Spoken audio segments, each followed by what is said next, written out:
Hello everyone, welcome back to another Star Wars Destiny video.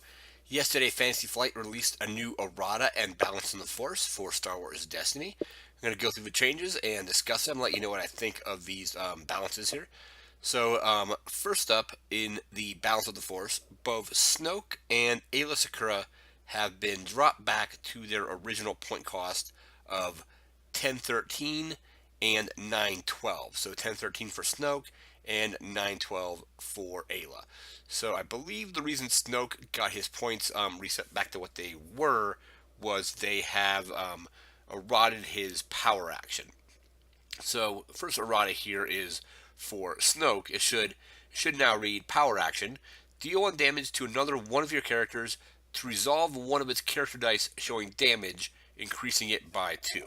So before this change, it used to hit any symbol on the character you're hitting for the power action. So it's not standard anymore, but when Thrawn and Snoke was in standard, it would be able to resolve a 2 resource side for 4 resources.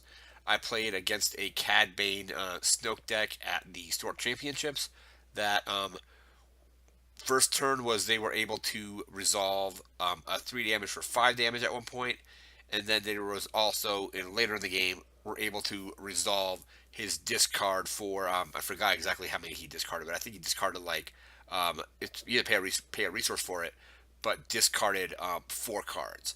So now it only works on sides showing damage, and I think having his points be increased and also having his power action be changed would be a little too much. So they reset his points back to what they were, and then changed the power action. The reason Ayla's points were reset, according to the Fantasy Flight article, which there will be a link to in the description, was that Blue Hero hasn't been doing as well. There are other characters you compare her with, and they think resetting her points back to what they were at 912 is going to be a good way to give Hero, or Blue Hero specifically, a better chance and have it be give it a boost basically. So the first errata is to Snoke. So now power action can only be used on character dice showing damage. So that is from Way of the Force. So we're going to move into some erratas for convergence as well. So first up we have Force Storm. So Force Storm should now read blue character only, special, exhaust this upgrade to place 1 resource on it, deal damage to a character equal to the number of resources on this upgrade, re-roll this die instead of removing it.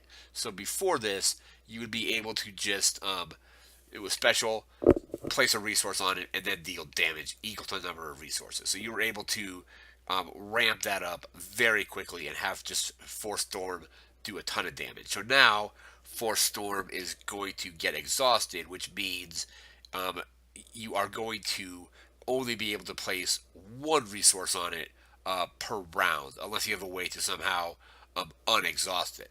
But basically, you're not going to be able to just stack resources on top of it and just have it do a ton of damage anymore. So next up for the errata is the LAAT Gunship. It should now read roll a trooper die on one of your cards in play into your pool and resolve it. Otherwise, remove it. Reroll this supports die instead of removing it. So the reason that this got changed was it used to just read roll a trooper die on one of your cards in play into your pool.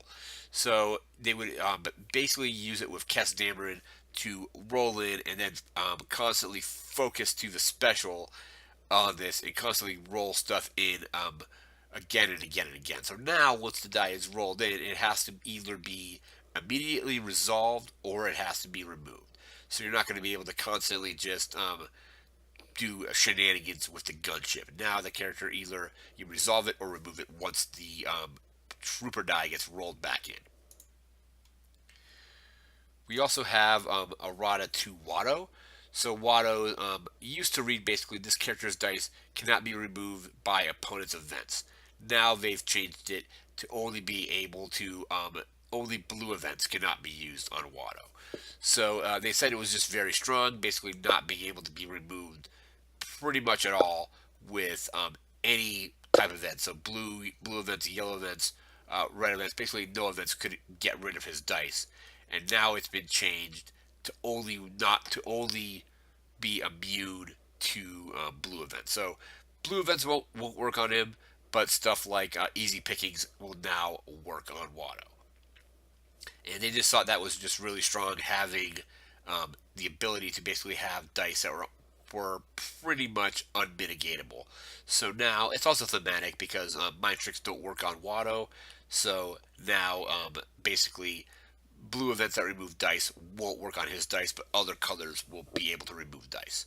There were a couple other changes that were buried a little bit deeper in the reference and not actually errated, or they are erratas, but they were down in the rules reference instead, and they are for no answer and Unity force tree. So no answer now has been changed. So it says the last sentence of this event's ability is considered a then effect, and should read, then if that opponent has no cards in hand, discard the top 3 cards of their deck. Basically, people were trying to basically get that. So it didn't say then. We're trying to get both effects, basically. Or I believe with it now, it only works on the last card in their hand. So once they discard the last card in their hand, you're made then able to discard the top 3 cards. The force tree should now read, the last sentence of the support's ability is considered a then effect, and it should read, then you and that player each draw a card. So these are just some clarifications that were a little bit deeper into the reference. But yeah, so no answer has been changed to a then effect, and so has the Unity force tree. Also, I like that if you go further up here, let me see where they are. There is now a section, I don't know how recent this is, for character subtypes before character subtypes were a thing. So now, for example, Darth Vader from Awakenings is considered to be a Sith, while Darth Vader from Spirit of Rebellion is considered to be an apprentice. Death Troopers are troopers. Krennic's a leader. Palpatine from Spirit of Rebellion is a Sith and a leader. The Night Sister is the witch. Maz Kanata is a scoundrel. Maul is a scavenger and a Sith. Bib Fortuna is an advisor. So this is going to be interesting to basically print off, because these are now, the way it's worded here is, let's see, character subtypes. This section includes a list of characters that have subtypes that are not reflected on the printed card. So these were cards that were printed before Fantasy Flight started doing character subtypes on the cards. So I believe now these characters, if it's required to spot a certain type, like Admiral Akbar, if it says spot a leader, you'll be able to spot Akbar. The Captain Phasma, there should be a couple of her. Well, the one from Awakenings is considered to be a leader and a trooper, so it kind of reflects the new Captain Phasma, which is also a leader and a trooper. So these are going to be, I believe, available to spot in certain events. If you had to spot, like let's say, spot a Sith, you'll be able to spot the original Darth Vader from Awakenings, or you can also spot Count Dooku, who I believe Count Dooku from Awakenings is now considered to be a Sith, for example. And the list just goes on and on with all the characters that were in the game before those subtypes existed. So that is just some quick rules changes and errata for Star Wars Destiny. These go into effect on June 10th. So just in a let me see when that actually is. So in about 5 days from now, these effects or rules will be in effect. That's going to do it for this video. There'll be a link in the description where you can check out the Fantasy Flight article. That's going to do it for now. Remember to like, comment, share, and subscribe, and we'll see you next time. Take care.